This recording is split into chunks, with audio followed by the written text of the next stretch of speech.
This is our ethical dilemma presentation, and we are case study number 4. The first part of our presentation is step 1, which is identify the ethical dilemma or problem. So in case number 4, the ethical dilemma in that scenario revolves around the tension between the patient safety, professional responsibility, and loyalty to a colleague. With patient safety versus loyalty, Lisa is concerned about Dr. Harris's apparent alcohol use and its potential impact on patient care. If he is impaired, it poses a significant risk to patients, which raises serious ethical issues regarding patient safety and professional integrity. On the other hand, there's pressure from the office manager and the team to support Dr. Harris and maintain job security for everyone, which fosters a culture of complicity. The second part is with professional responsibility. Lisa faces the decision of whether to report Dr. Harris to the State Dental Society. Reporting him could lead to his removal from the practice, which would impact the entire team's livelihood. However, failing to report could mean continuing to allow a potentially dangerous situation for the patients. This presents a conflict between the ethical duty to report misconduct and the desire to maintain team harmony and job security. And then the last part of step 1 is the office manager's approach to handling Dr. Harris's situation raises questions about enabling behavior versus providing necessary support for recovery.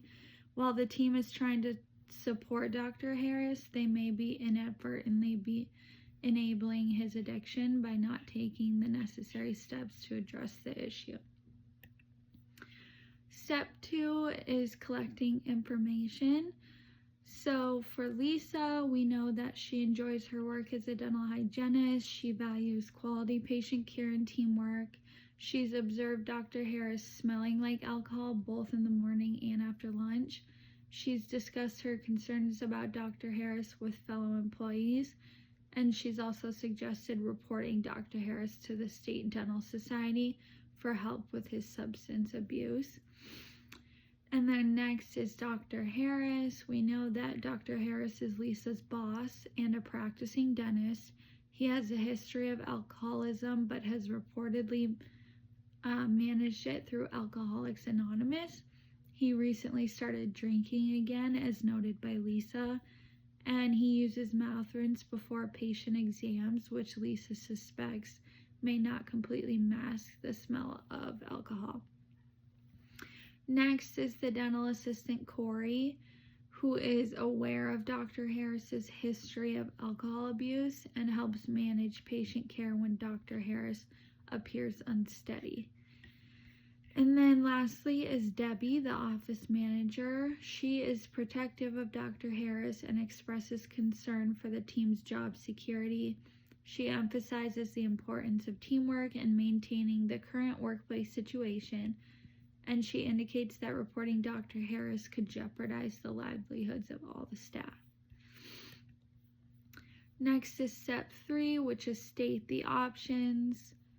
There are many options. First, starting with Lisa, her first option, she could report to the State Dental Society.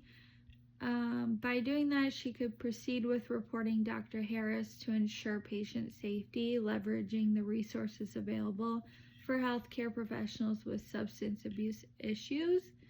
The next option is she could talk to Dr. Harris directly. She could approach him in a supportive manner to express her concerns and encourage him to seek help again. The next option for Lisa is she could speak with a higher authority.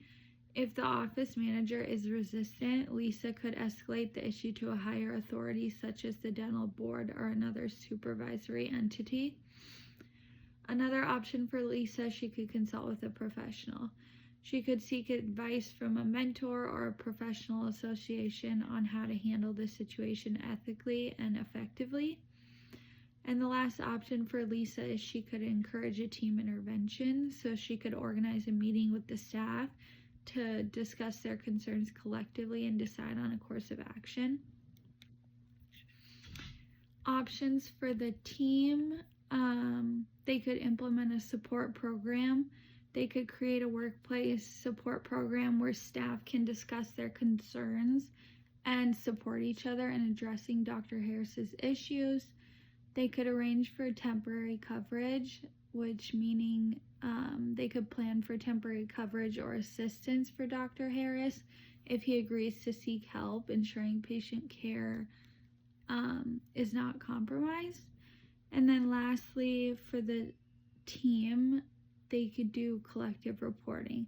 So all the staff could agree to report Dr. Harris together, presenting as a united front that emphasizes the importance of patient safety. And then step 4 is applying the ethical principles to the options. So with this step, we divided into pros and cons for each option that we listed. So the first option was report to the State Dental Society. So the pros for that option is respecting the autonomy of patients by ensuring they receive care from an unimpeded professional, protecting the patients by ensuring they receive quality care and are not harmed by an impaired practitioner, and actively preventing harm to patients by addressing potential risks from Dr. Harris's impairment. Those are the pros, and then the cons include reporting to the State Dental Society could be seen as overriding Dr. Harris's autonomy by forcing intervention without his consent. Reporting may breach confidentiality concerning Dr. Harris's personal struggles and potentially unjust impact on the entire staff's employment if Dr. Harris loses his license or ability to practice. The next option was talking to Dr. Harris directly. The pros include it allows Dr. Harris to make his own decisions regarding his recovery and care. It provides an opportunity to help Dr. Harris while maintaining an open dialogue. And this option maintains Dr. Harris's confidentiality within the team by addressing concerns privately. The cons for this option are that there's a risk that Dr. Harris may reach negatively, potentially worsening his situation or denying the issue. If not approached carefully, it may come across as patronizing or controlling. And if Lisa does not adequately inform Dr. Harris of the consequences of his behavior, it undermines informed consent for his actions. And then the next option was to speak with a higher authority.